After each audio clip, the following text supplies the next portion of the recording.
Assalamualaikum friends, welcome to my YouTube channel. Now we start math 401 differential equation.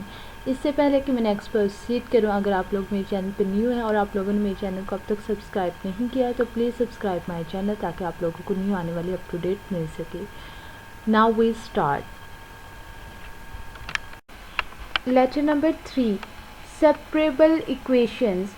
The differential equation of the form, जो differential equation होती है वो इस form में होती है dy by D X is equal to F of X Y is called the separable. इसे हम सेपरेबल कहेंगे if it can be written in the form, अगर ये इस फॉर्म में हो dy by D X is equal to H of x और g of Y. अगर हम इक्वेशन इस फॉर्म में राइट की हुई हो तो वो हमारे पास कौन सी इक्वेशन होगी? Separable equation. To solve a separable equation we perform the following step. हमें सेपरेबल इक्वेशन को सॉल्व करने के लिए मुख्तलिफ स्टेप्स को फॉलो करना पड़ता है. सबसे पहले हम क्या करेंगे, हमारे पास जो y का फंक्शन है g ऑफ y उसे हमने 0 पुट कर देना है. Find the constant solution of the equation, और इक्वेशन का कांस्टेंट सोल्यूशन फाइंड करेंगे. फिर सेकंड हमने क्या करना है, for non constant solution. Non constant solution के लिए हमने क्या करना है, dy over g of y is equal to g of x over D of X. हमने क्या किया, इसी इक्वेशन को y वाले को y के साथ यहाँ पे राइट कर दिया और x वाले को x के साथ राइट कर देना है और फिर इसके ऊपर इंटीग्रेशन अप्लाई करनी है.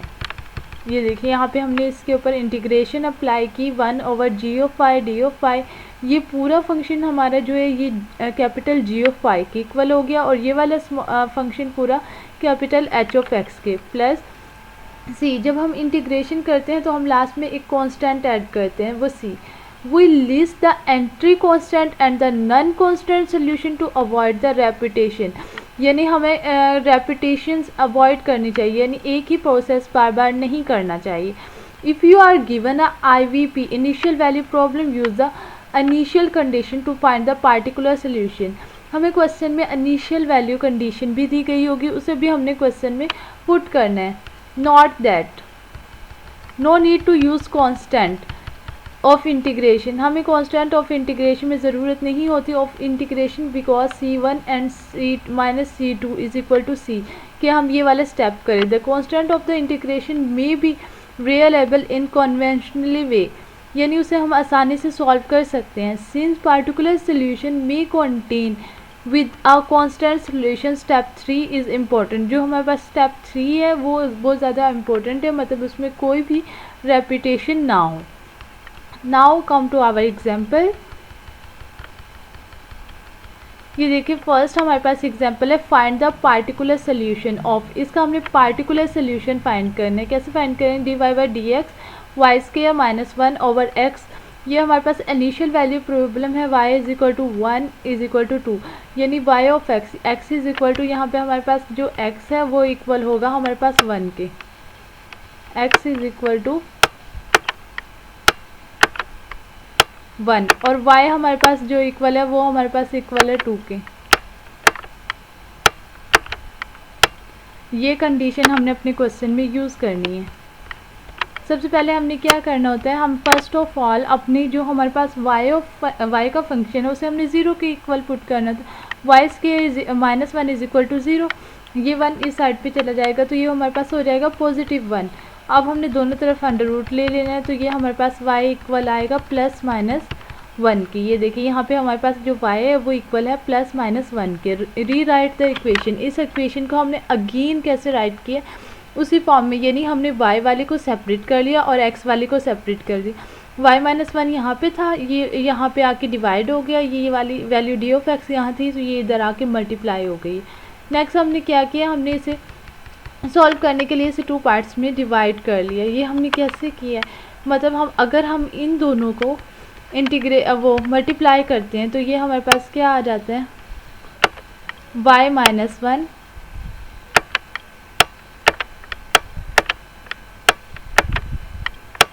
और ये हमारे पास आ जाता है y प्लस 1.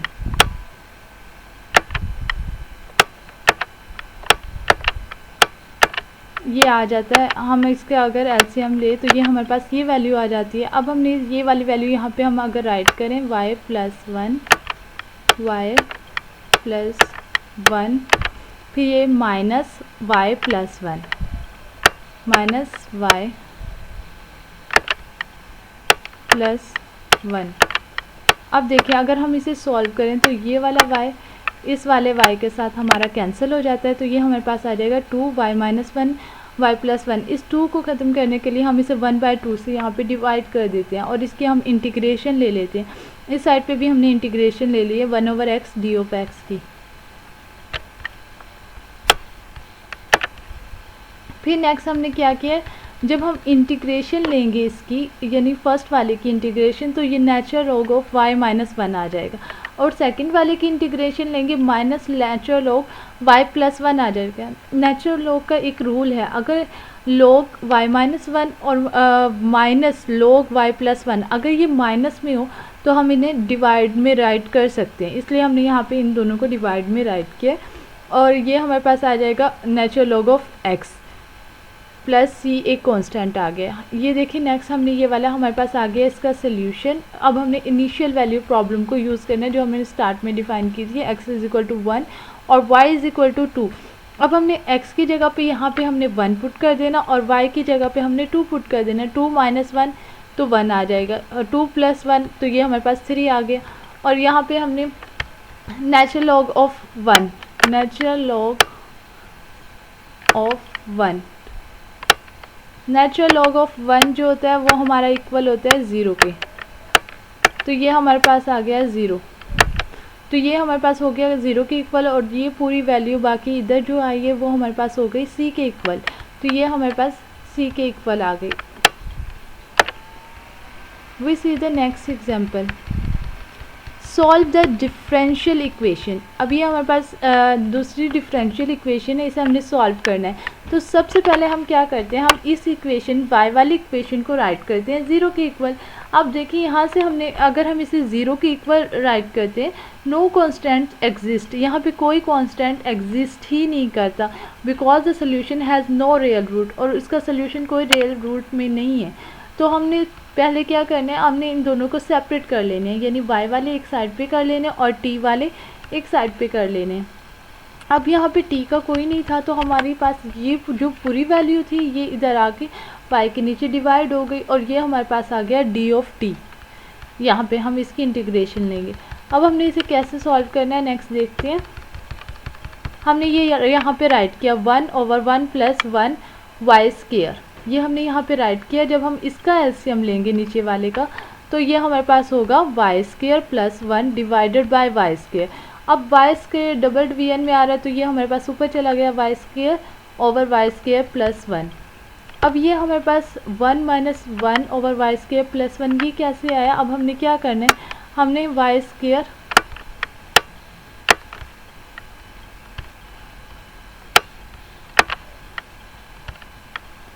वाई स्क्वायर में एक बार 1 को प्लस कर देना है और एक बार माइनस कर देना है। Y square plus 1 minus 1 divided by y square plus 1, ये हमारे पास आ गया। अब जब हम इसे सेपरेट करके लिखेंगे वाई स्क्वायर प्लस 1 और वाई स्क्वायर प्लस 1 ये एक दूसरे से कैंसिल आउट हो जाएंगे, तो हमारे पास ये आ जाएगा -1 वाई स्क्वायर प्लस 1। अब हमने इसके ऊपर लेनी है इंटीग्रेशन, जब हम इसके ऊपर अप्लाई करेंगे d of 5 with respect to, तो ये हमारे पास किस तरह से आएगी। ये तो हमारे पास 1 तो कांस्टेंट है, ये तो हमारे पास आ जाएगा y और ये हमारे पास फार्मूला बन रहा है tan इनवर्स ऑफ y। तो हम इसकी जगह जब हम इसकी इंटीग्रेशन लिखेंगे integration 1 over y square plus 1 d of y, तो ये हमारे पास tan इनवर्स ऑफ y के इक्वल आ जाएगा। ये हमारे पास इक्वल आ गया इसके।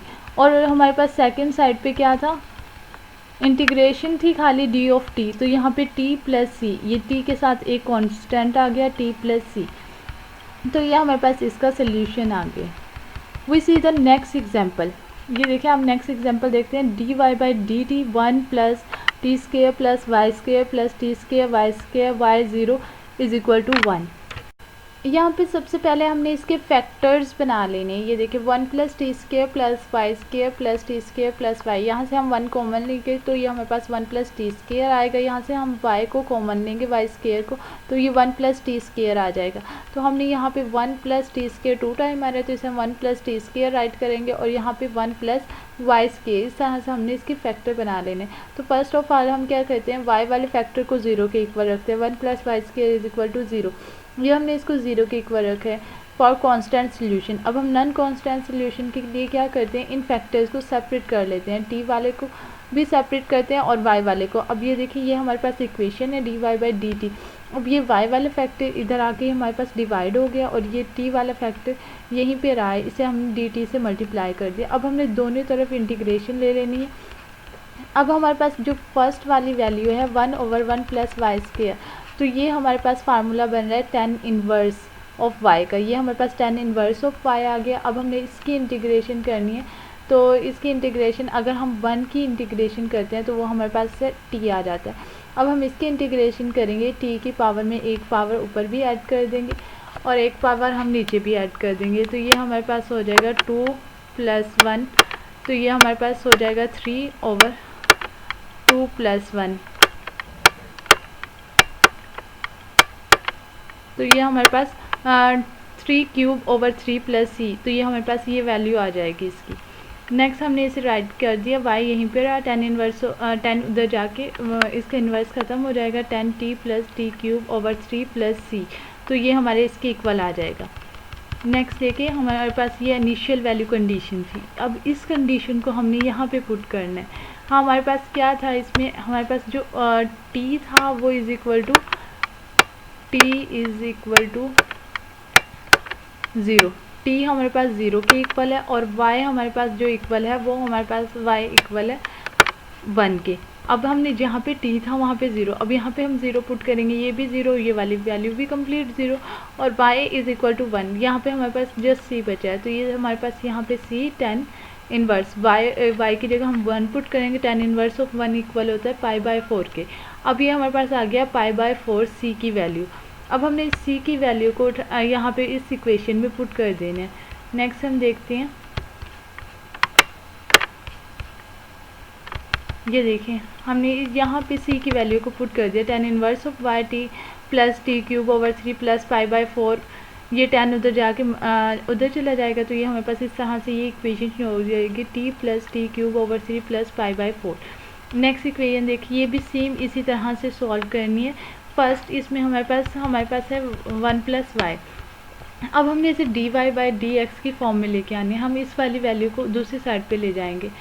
ये हमारे पास वैल्यू है तो हम यहाँ पे इसे दूसरी साइड पे ले जाएंगे, तो ये हमारे पास पॉजिटिव वैल्यू हो जाएगी y/d(x), और यहाँ पे हमारे पास 1 + x और d(y). अब हमने dy/dx लेनी है, ये dx इधर जाके डिवाइड हो जाएगी और ये इधर आके डिवाइड हो जाएगी, तो ये हमारे पास आएगी y/1 + x। अब हम फर्स्ट ऑफ ऑल y वाले फैक्टर को 0 रखते हैं, only constant solution y is equal to 0 हो गया। अब हमने सेकंड में क्या करते हैं, नॉन कांस्टेंट के लिए y वाले को हम y के साइड पे रखते हैं और x वाले को हम x के साइड पे रखते हैं। अब देखिए ये हमारे पास y इधर आ गया और ये x इधर आ गया, दोनों तरफ हमने इंटीग्रेशन ले लेनी है। इंटीग्रेशन लेंगे तो ये हमारे पास नेचुरल लॉग ऑफ y की इक्वल आ जाएगी, ये हमारे पास नेचुरल लॉग ऑफ 1 + x और इसके साथ एक कांस्टेंट आ जाएगा।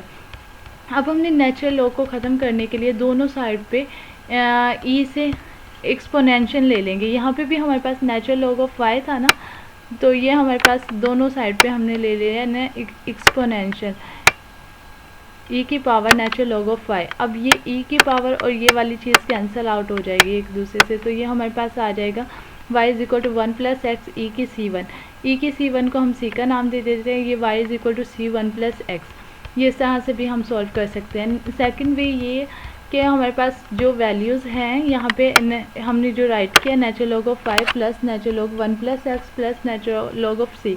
अब देखिए यहाँ पे एडिशन का साइन है दोनों नेचुरल लॉग के साथ, तो ये दोनों वैल्यू एक दूसरे के साथ मल्टीप्लाई हो जाएंगी और नेचुरल लॉग दोनों तरफ हम ले लेंगे एक्सपोनेंशियल फंक्शन e ले लेंगे, नेचुरल लॉग और e कैंसिल आउट हो जाएंगे और y is equal to c + 1/x आ जाएगा। तो ये इस तरह से हम सॉल्व कर सकते हैं। नेक्स्ट एग्जांपल देखते हैं। एग्जाम्पल नंबर 5, ये देखिए ये हमारे पास है 4 d of x plus y square plus 2e minus 3x is equal to 0। Next हमने क्या करना है, हमने ये वाली इक्वेशन को इस साइड पे ले आते हैं हम, तो ये हमारे पास इधर आके माइनस एक्स ओवर वाई की 4, ये हमारे पास आ जाएंगे वाई 4 डी ऑफ एक्स। तो अब हमने अपनी इक्वेशन किस फॉर्म में लेके आने हैं, d of y divided by d of x, ये हम इधर ले जाएंगे वापस, तो d Y by D x हो जाएगा, और ये हमारे पास वाई 4 ये इधर आके डिवाइड हो जाएगी, वाई स्क्वायर प्लस 2 ये इधर आके हमारे पास डिवाइड हो जाएगी, और ये भी ई की माइनस 3 इधर आके जब ये डिवाइड होगी, ई की माइनस 3 नीचे होगा तो ये हम ऊपर लेके जाएंगे, तो एक्स के साथ ई की पावर माइनस 3x आ जाएगी। ये देखिए D Y by D X minus X E की पावर 3 ऑफ एक्स आ गए हमारे पास, और ये हमारे पास आ गए वाई की 4 ओवर ये वाली वैल्यू जो हमने इधर आके डिवाइड की थी। अब हमने क्या करना है, सबसे पहले वाई वाले फैक्टर को इज इक्वल टू 0 रखना है फॉर कांस्टेंट सोल्यूशन। फिर सेकंड में हमने क्या करना है, इनको हमने सेपरेट कर लेना है। इसे हम अगेन डी ऑफ एक्स, अगर हमें डी ऑफ एक्स को वापस इधर मल्टीप्लाई कर देते हैं और ये इधर जाके हमारे पास डिवाइड हो जाएगी, तो इधर जाके जब ये डिवाइड होगी तो ये हमारे पास वैल्यूज़ उलट हो जाएंगी, y square plus 2 divided by y 4 d of y इस तरह से, और जब एक्स वाली को इधर ले जाएंगे तो वो भी हमारे पास पॉजिटिव हो जाएगी। तो ये हमारे पास इक्वेशन की फॉर्म बनेगी। अब हमने लेना है इसकी इंटीग्रेशन, तो हम इसकी इंटीग्रेशन कैसे लेंगे, यहाँ पे हमने अप्लाई करनी है by part integration. By part integration में हम क्या करते हैं, फर्स्ट वाली वैल्यू हमारे पास एज इट इज़ रहती है, इंटीग्रेशन ऑफ सेकंड वैल्यू ई की 3x की हम इंटीग्रेशन ले लेंगे यहाँ पे, तो फिर माइनस साइन डबल इंटीग्रेशन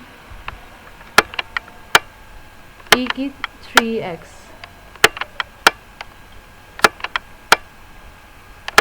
और derivative of first d by D x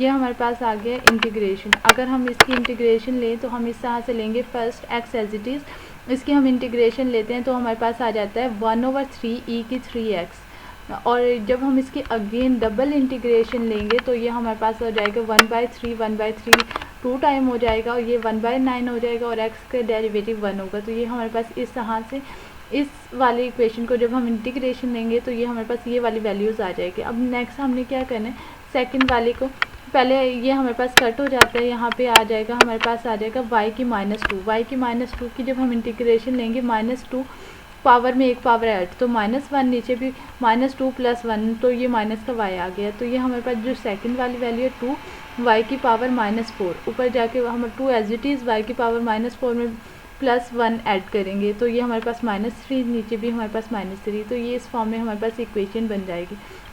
next हमने क्या करना है, e की 3x कॉमन ले लेनी है, और यहाँ से 1/9 हम कॉमन लेंगे। जब हम 1/9 कॉमन ले लेंगे यहाँ पे, तो ये हमारे पास आ जाएगा, यहाँ पे हमारे पास आ जाएगा 1/3 था, तो ये हमारे पास आ जाएगा 3x - 1, और ये वाली वैल्यू अगर हम उधर लेके जाएं तो ये हमारे पास पॉजिटिव हो जाएगी 1/y + 2/3y³। और हमने 9 को दोनों तरफ मल्टीप्लाई कर देना, इधर भी हमने 9 से मल्टीप्लाई कर देना और इस साइड पे भी 9 से मल्टीप्लाई कर देना, तो हमारे पास ये वाला आंसर आ जाएगा। नेक्स्ट एग्जांपल भी सेम इसी तरह से सॉल्व होंगी। Now lecture is finish, I hope you will be understand. अगर आपका कोई भी क्वेश्चन हो तो आप कमेंट में पूछ सकते हैं। Thank you for watching.